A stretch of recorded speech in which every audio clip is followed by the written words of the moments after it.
Expansion sometimes begins where safety appears weakest, not where power feels confident, but where distance leaves the ground exposed. This essay follows a structural pattern that repeats across centuries: how geography, terrain, and logistical distance can convert insecurity into outward movement. By the end, the listener will see expansion not as ambition, but as a response to pressure already embedded in the land itself. Because the structure that drives expansion is rarely temporary. It repeats wherever terrain produces exposure and distance delays protection. What appears as movement outward may begin as an attempt to quiet a boundary that never fully stabilizes. Across northern Eurasia lies one of the largest continuous landmasses on Earth. The plain begins in Central Europe and stretches eastward thousands of kilometers without major natural interruption. Forests thin into grassland, grassland opens into steppe, and the land continues with only gradual elevation changes until distant mountains interrupt the horizon. Few natural barriers separate regions along this corridor. Rivers flow, but many can be crossed. Forest belts shift with climate. In winter, frozen ground removes many obstacles entirely. For long periods of the year, movement across the plain becomes easier rather than harder. Distance becomes the defining characteristic. Settlements can sit hundreds of kilometers apart. Supply must travel across terrain that rarely shortens the journey. A trader moving grain between river towns might measure travel not by miles, but by seasons. In autumn, the roads harden. In spring, they dissolve into mud. Weeks of movement can disappear when wagons sink into thawing ground. Storage barns adjust for delay. Planting cycles shift to account for uncertain arrival. Nothing in this geography protects a boundary line for long. The earliest settlements in the forest zones developed beside rivers that flowed southward toward warmer lands. Waterways connected communities scattered across enormous distances. But rivers also became routes that outsiders could follow upstream. Movement rarely required crossing mountains or deserts. It required endurance. When riders appeared on the southern steppe, they did not confront a single defensive wall. They encountered distance, forest edges, and settlements separated by days of travel. Warnings traveled slowly. Coordination moved even slower. In small farming villages, preparation took quiet forms. Grain stores grew slightly larger each season. Timber palisades thickened around town edges. Travel between settlements became cautious during certain months when steppe riders moved northward. These adjustments were local, but the pressure behind them was continental. The open plain connects climates and ecosystems that operate at different speeds. Northern forests produce timber and furs. Southern steppe produces livestock and mobility. Between them lies a shifting frontier where neither environment fully dominates. Control here rarely stabilizes. The boundary moves.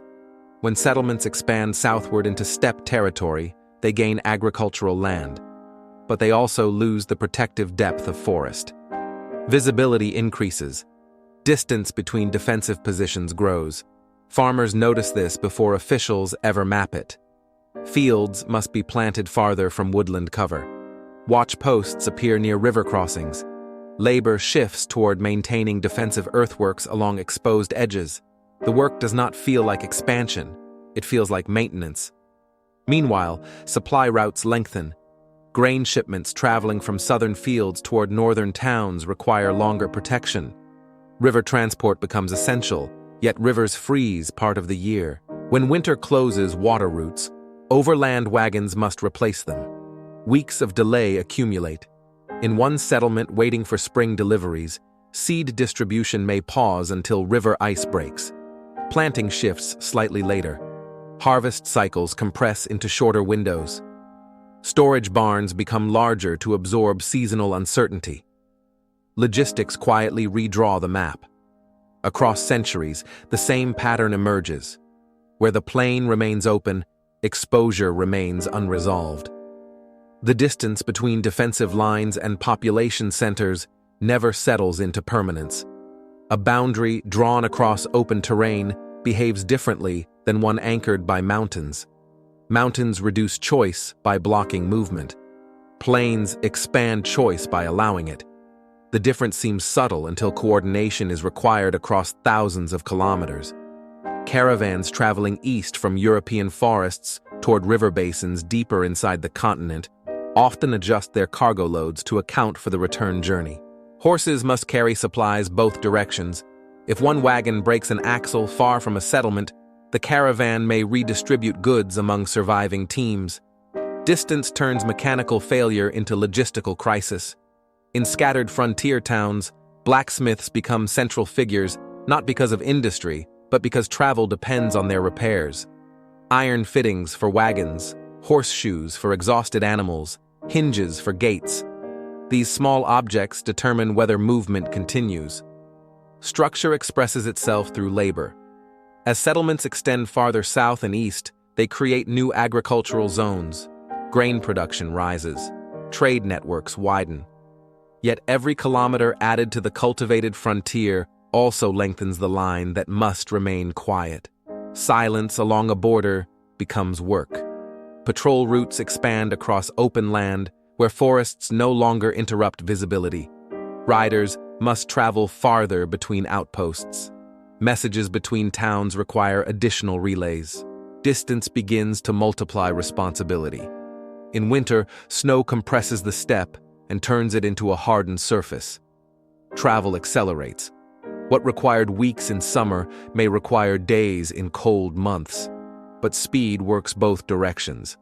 The same frozen ground that carries supply wagons can also carry movement from beyond the frontier. Settlements respond quietly. Storehouses deepen their reserves. Roadside stations keep spare horses for relays. Movement becomes a permanent condition. Over generations, expansion outward can appear like growth. New towns appear along river bends. Fields replace grassland. Trade routes extend farther east and south.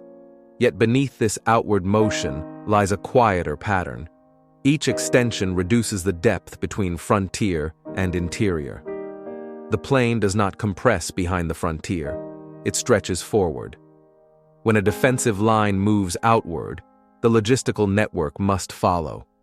Roads must be built, river transport coordinated, storage expanded. A boundary drawn farther away does not eliminate exposure. It relocates it. In a distant village along a frontier road, a wagon convoy may arrive later than expected. Workers unloading sacks of grain recalculate how much can be stored before winter closes the route again. A delay of 10 days can alter how long the settlement can wait for the next shipment. Security appears here not as armies, but as arrival times. If the line retreats, the same villages must adjust again. Fields closer to the frontier may be abandoned for several seasons. Grain production shifts northward.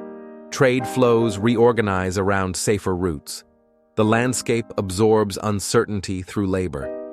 Over centuries, the map shows expansion and contraction, but the underlying geography remains unchanged. The open corridor across Eurasia continues to invite movement. Forest belts expand and recede with climate cycles. Rivers alter their channels. Structure persists while settlements adapt. Recognition emerges slowly. The boundary never becomes final because the terrain refuses to anchor it. Protection requires depth. Depth requires distance between frontier and core population centers. But depth disappears whenever settlement spreads too far. The realization does not arrive through a single event. It accumulates through repeated adjustments. Longer patrol routes, larger supply depots, thicker fortifications along open ground. At some point, the question becomes visible. If exposure returns each time the frontier settles, where can stability actually begin? The land offers no clear answer. Push outward, and the line grows longer. Pull inward, and the open plain remains. Somewhere along the corridor, farmers continue planting grain in soil that only recently shifted from grassland to field. They adjust their harvest storage to account for caravans that may arrive weeks late. Their work assumes distance will interfere again. No one announces the structure. Yet the pattern remains suspended over the terrain like weather that has not yet arrived. Movement outward may continue, not because expansion promises certainty, but because the geography behind the frontier never fully quiets. And on a plane where boundaries struggle to hold, insecurity does not disappear when the map expands. It simply moves with it. If you found meaning here, you're welcome to explore more on Timeless Questions, where we examine history not for answers, but for understanding.